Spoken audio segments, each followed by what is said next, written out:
दोस्तों, अपने बिज़नेस को मार्केट करने के लिए जो आमतौर पे पहले कन्वेंशनल तरीका हुआ करता था, वो था आइदर आप एम्प्लॉय डिस्ट्रीब्यूट करते थे या किसी बड़े से होल्डिंग पे आप ऐड कर देते थे। व्यूअर्स को ये दिखता था कि आपका नेचर ऑफ वर्क क्या है, आप क्या काम करते हैं और उसका आपको कैसे करते हैं, ये आप बहुत ही ईजिली आप दिखा सकते हैं सोशल मीडिया पे। ये होता है सबसे बड़ा एडवांटेज सोशल मीडिया की दोस्तों। और एक सबसे बड़ी अच्छी जो चीज़ है वो इसकी रीच।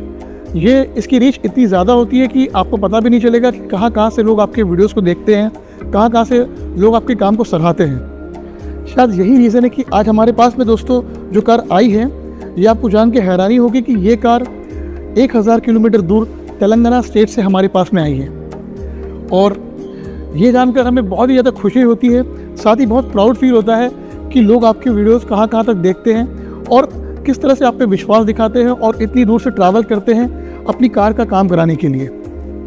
ये जो कार है दोस्तों, ये इस समय स्विफ्ट डिज़ायर जनरेशन 2 मॉडल है, जो हमारे पास में रेस्टोरेशन काम के लिए आई हुई है। इसकी आप इस समय फिजिकल कंडीशन देख सकते हैं। कार पे कई तरह के डेंट्स हैं, कार का जो ओवरऑल प्रेजेंस है काफ़ी डल हो चुका है, पेंट काफ़ी फेडेड नज़र आ रहा है, कई जगह पैनल्स पे हैवी रस्टिंग है। अब जब आपके पास में कोई भी क्लाइंट इतने दूर से आते हैं, सबसे बड़ा जो चैलेंज होता है कि उनके एक्सपेक्टेशंस को मैच करना। यहाँ पर हम कोई भी रिस्क नहीं ले सकते क्योंकि कस्टमर हमारे पास में काफ़ी दूर से आए हैं। सो हमें एक एक चीज़ को बहुत ही बारीकी से देखना होगा। साथ ही जो हम उन्हें एडवाइस करेंगे वो ऐसा कुछ हो कि उन्हें ये फील ना हो कि उनका इतना दूर आना वर्थ नहीं था। सो काम के अलावा उनके जो मेंटल जो उनको सेटिस्फैक्शन है, ये भी मिलना बहुत ज़रूरी है। अगेन, अगर आप इस समय जो इसकी फिजिकल अपीयरेंस को देख रहे हैं, डोर पैनल्स पे हेवी रस्टिंग है।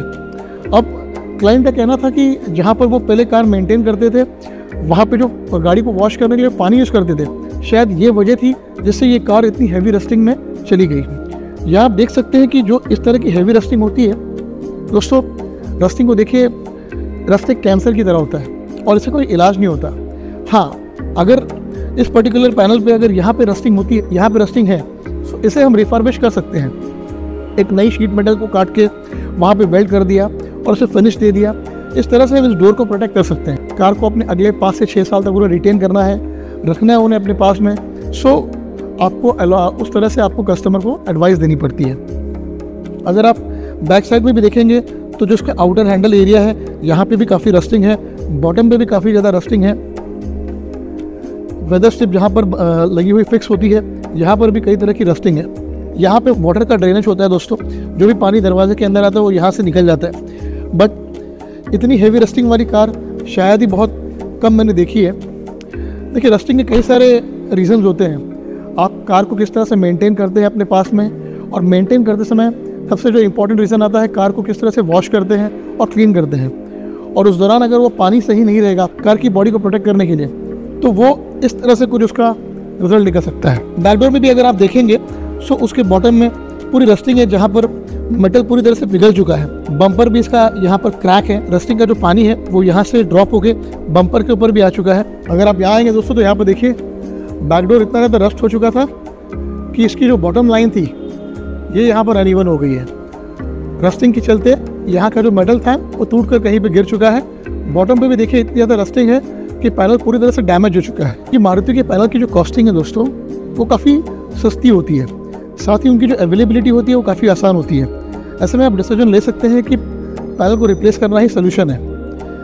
कई सारे केसेस में जहाँ पर पैनल की कॉस्टिंग बहुत ज़्यादा है, अगेन उन्हें अवेलेबल करने के लिए भी बहुत समय लगता है। ऐसे में फिर एक नया चैलेंज आता है कि उसे किस तरह से उसे रिपेयर करें और रिफर्बिश करके क्लाइंट को कार दोबारा डिलीवर कर दें। फ्रंट डोर पे अगर आप आएंगे, यहाँ पर अगर आपको मैं नज़दीक से दिखाऊं तो इसके डोर के जो अंदर के पैनल्स हैं, जो सपोर्टेड पैनल होते हैं, वो भी आसानी से दिख रहे हैं। इस तरह से इतनी बुरी तरह से ये डोर सारे रस्टेड हो चुके हैं। यहाँ पर भी देखिए मेटल में होल हो चुका है। सो ये बहुत ही एक्सट्रीम रस्टिंग केस है दोस्तों।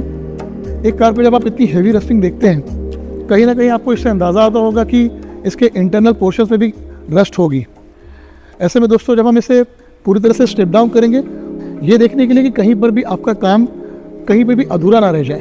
दोस्तों वीडियो को आप एंड तक ज़रूर देखिएगा, जहाँ पर आप देखेंगे कि इस कार को हम पूरी तरह से कैसे रिस्टोर करेंगे। रिस्टोर करते समय दोस्तों हम इसके इंजन बे एरिया, इंटीरियर्स, सभी ग्लासेस, इन सभी चीज़ों को हम स्टेप डाउन करेंगे।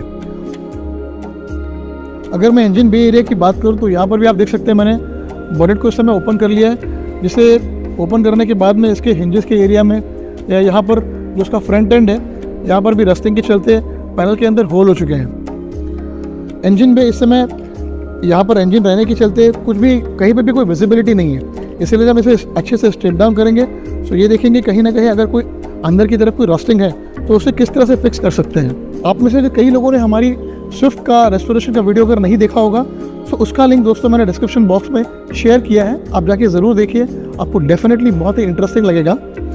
आपको ये मालूम पड़ेगा कि एक्चुअल में हमारी टीम किस तरह से काम करती है और हम सभी प्रोजेक्ट्स को किस तरह से इक्वली इंपॉर्टेंस देते हैं। एक चीज़ आपको मैं बता दूं दोस्तों कि हमारे यहाँ पे समय ज़रूर लगता है, बट हम इंडिविजुअल अटेंशन देते हैं। हमारी पूरी टीम एक प्रोजेक्ट पे एट अ टाइम काम करती है। मल्टीपल काम लेने में दोस्तों देखिए, जब पूरी स्टेप डाउन होगी तो पूरी की पूरी कार के पैनल्स सभी चीज़ों को किस तरह से संभाल के रखना पड़ता है, क्योंकि एक एक रेस्टोरेशन दोस्तों 1.5 से 2 महीने का पीरियड लेती है। ऐसे में उन सभी के स्पेयर पार्ट्स को मेंटेन करना, सही तरीके से रखना, ये भी हमारी एक जिम्मेदारी बन जाती है।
या एक चीज़ आपको मैं हाईलाइट करना चाहूँगा दोस्तों कि किसी भी रेस्टोरेशन प्रोसेस में अगर हम इंजन बे को इंक्लूड करते हैं तो लगभग जो ओवरऑल काम का टेन्योर है वो एटलीस्ट 7 से 8 दिन का बढ़ जाता है, क्योंकि आपको इतने सारे इंजन के कंपोनेंट्स आपको स्ट्रिप डाउन करने हैं, निकालने हैं। उसके बाद में आप फिनिश देखिए, सिर्फ यहाँ पर फायरवॉल एरिया देखिए, काउल पैनल एरिया देखिए, मतलब जितना कार की एक्सटीरियर फिनिश अच्छी आई है उतना ही इसके जो इंजन के जो अंदर हिडन एरियाज़ हैं यहाँ पर भी इसके फिनिश देखिए। मतलब अगर आप कोई काम करके दे रहे हैं तो वो पूरी तरह से गाड़ी नहीं लगनी चाहिए, वो इफेक्ट आने के लिए आपको इन सब चीज़ों को भी कवर करना है।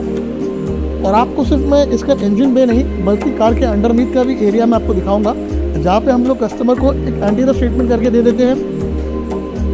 तो जो भी माइनर कट्स हैं, माइनर डैमेजेस हैं नीचे की तरफ, कहीं कोई रस्टिंग लगी हुई है, वो सब इसके अंदर कवर हो जाए। तो बेसिकली जो टाइम फ्रेम बढ़ता है वो इन सब छोटी छोटी चीज़ों पे ध्यान देने की वजह से एक्सटेंड होते रहता है। इसीलिए दोस्तों अगर काम में अगर क्वालिटी चाहिए तो ये सब चीज़ें मॉनिटर करना ज़रूरी है और कंसिडर करना भी ज़रूरी है। अगर आप एक 10 साल 8 साल पुरानी गाड़ी का अगर आप रेस्टोरेशन प्रोसेस फॉलो कर रहे हैं तो।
हाय सर, वो मेरा नाम वंशी है। तो मैं तेलंगाना से इधर आया था सर।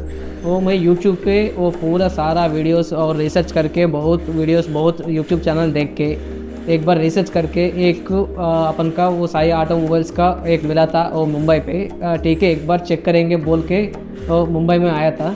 ठीक है, सभी इधर विज़िट किया था, मेरे को पसंद आया, उनका वर्क प्लेस पूरा पसंद आया था। वो इसलिए मैं पूरा वो आप मेरा गाड़ी से पहले बहुत ख़राब था, वो पूरा 4 डोर्स पूरा आपको वो बहुत ख़राब था। वो पूरा चेंज करने के लिए, सर्विस करने के लिए मैं इधर दिया था। ठीक है, वो कितना दूर आया था क्योंकि वो वर्क सेटिस्फेक्शन के लिए था, इधर आया था। वो मेरे को बहुत सेटिस्फाई हुआ उनका काम पूरा। उन्होंने बहुत सेटिस्फाई किया था और पूरा काम के लिए प्राइसिंग में भी, वो पूरा सर्विस में, कलर में, वाटर में, पूरा में बहुत अच्छा सर्विस किया सर।